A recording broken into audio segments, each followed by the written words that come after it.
Assalamualaikum warahmatullahi wabarakatuh. Perkenalkan, nama saya Muhdianah Dah. Hari ini saya akan membahas materi tentang administrasi kurikulum. Pertama, kita akan membahas pengertian kurikulum. Secara etimologi, kurikulum berasal dari bahasa Yunani, yaitu kurir yang berarti pelari dan kurer yang berarti tempat berpacu.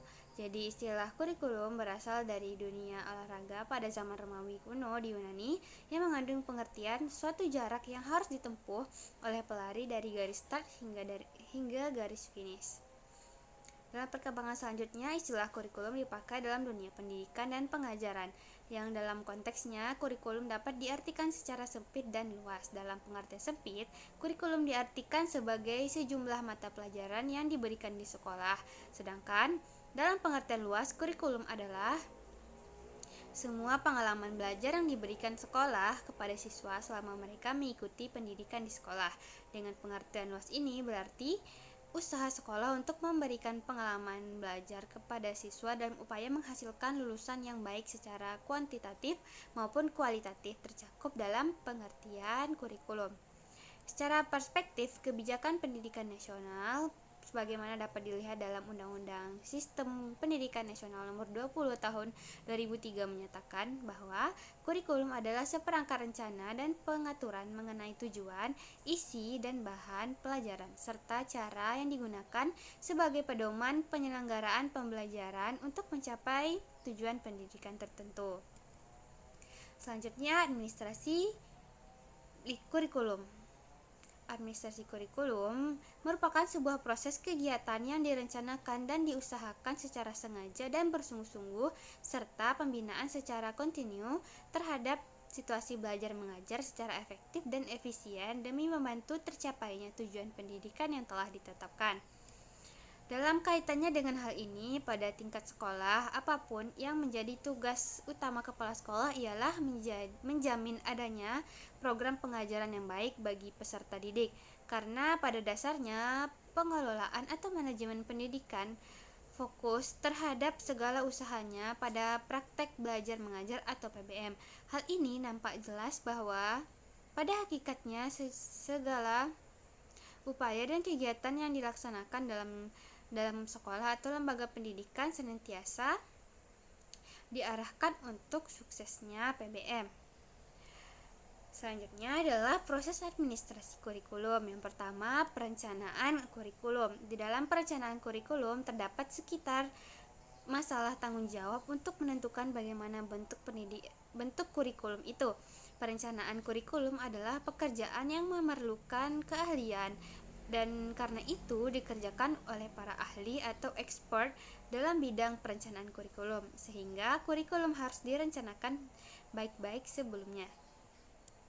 Beberapa ahli yang mengemukakan bahwa tidak ada aspek-aspek kurikulum yang harus direncanakan jauh sebelum situasi belajar berlangsung.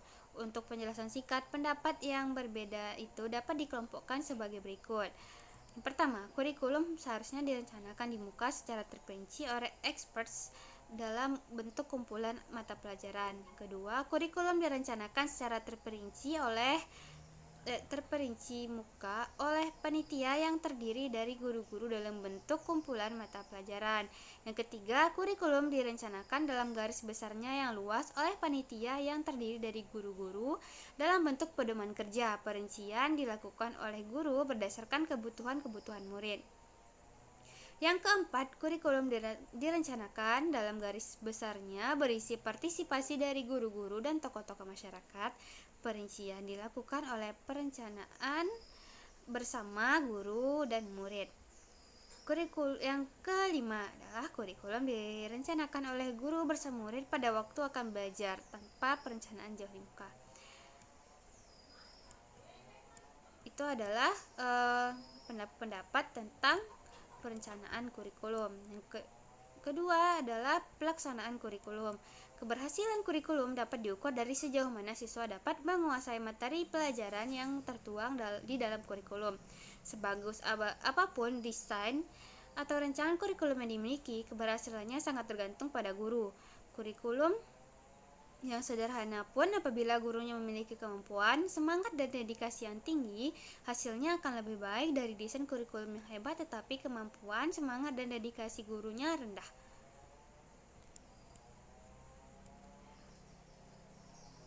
Sukma Dinata menegaskan beberapa hal yang harus dimiliki oleh setiap guru dalam melaksanakan kurikulum.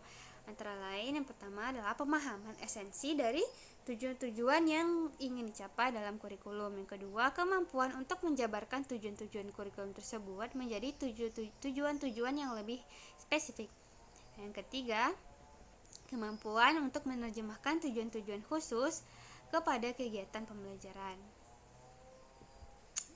Yang ketiga adalah pengawasan atau pengembangan kurikulum. Dalam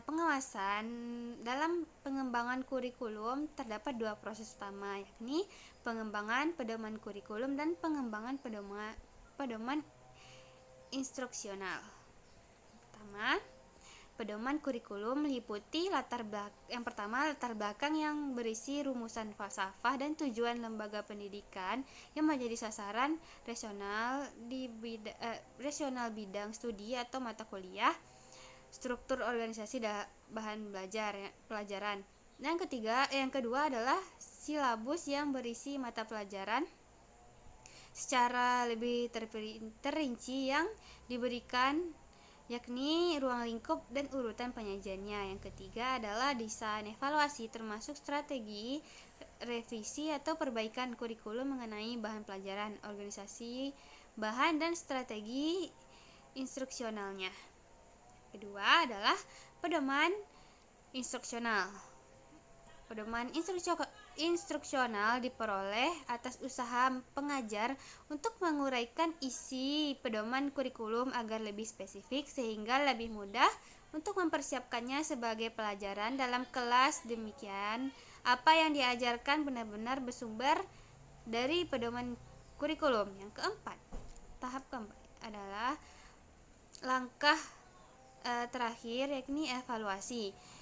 Langkah terakhir dalam pengembangan kurikulum adalah evaluasi. Evaluasi adalah proses berkelanjutan di mana data yang terkumpul dan dibuat pertimbangan untuk tujuan memperbaiki sistem.